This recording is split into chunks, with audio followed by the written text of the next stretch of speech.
No one is allowed to think, not just speak out loud. Even writing a simple phrase like, down with Big Brother, could mean death. In the world of 1984, everything is controlled by a party that rewrites even your memories. George Orwell wrote this novel in 1949, just after World War II, when the shadows of communism and fascism still loomed large.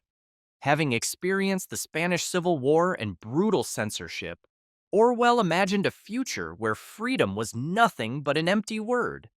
The protagonist, Winston Smith, works at the Ministry of Truth. His job is to falsify history and create new realities for the ruling party. He secretly buys a notebook and begins writing forbidden thoughts. He falls in love with Julia, and that love becomes a thought crime.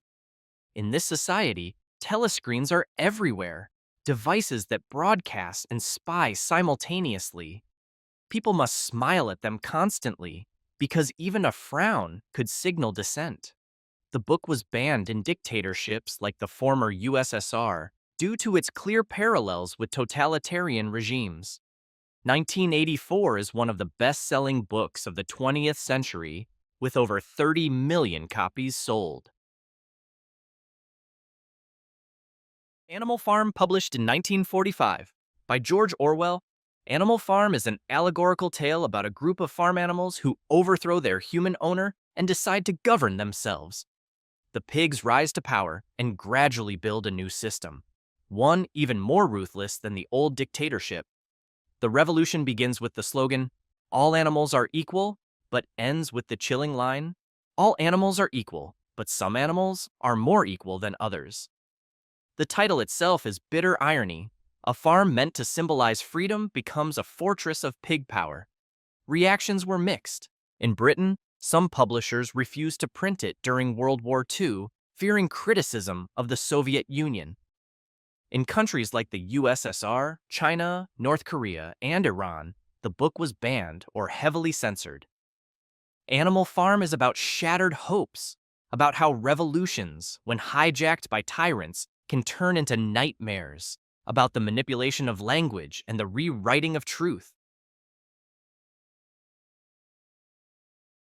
The Satanic Verses, written by Salman Rushdie, a British author of Indian descent.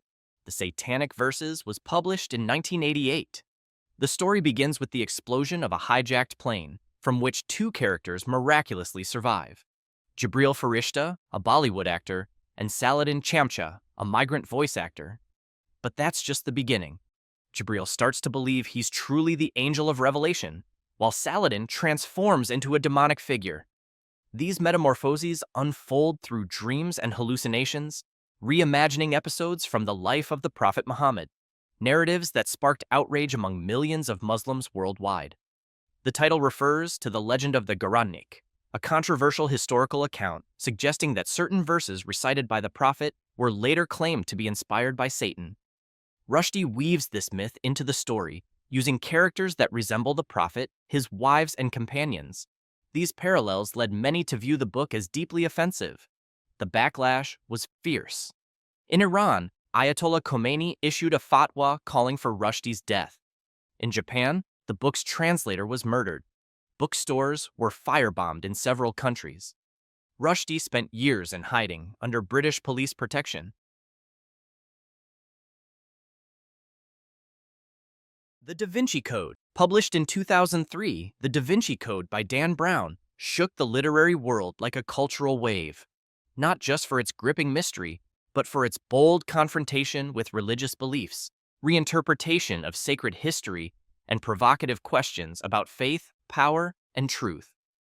The story begins at the Louvre Museum in Paris, where the curator's body is found next to Da Vinci's artworks, leaving cryptic clues that only Robert Langdon, a Harvard symbologist, can decipher. Joined by police cryptologist Sophie Neveu, the plot unfolds into a chaotic historical journey, from hidden symbols to controversial narratives about Jesus, Mary Magdalene, and the true nature of the Holy Grail. But the Da Vinci Code wasn't just entertaining, it sparked global controversy. The Catholic Church strongly objected, especially to its portrayal of Opus Dei and the theory that Jesus married Mary Magdalene.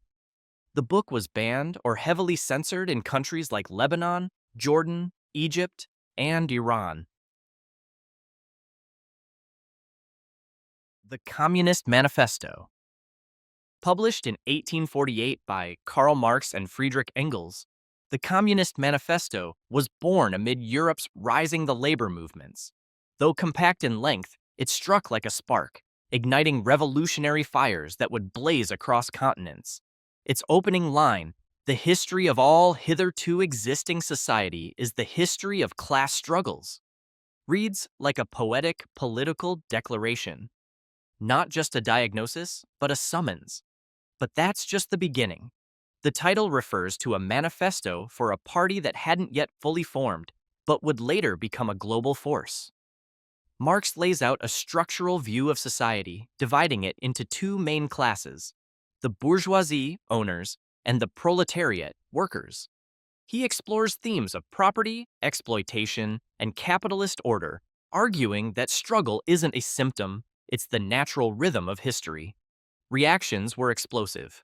In capitalist countries, the text was banned. In the Eastern Bloc, it became foundational, taught in schools, translated into dozens of languages, and used to shape communist parties worldwide.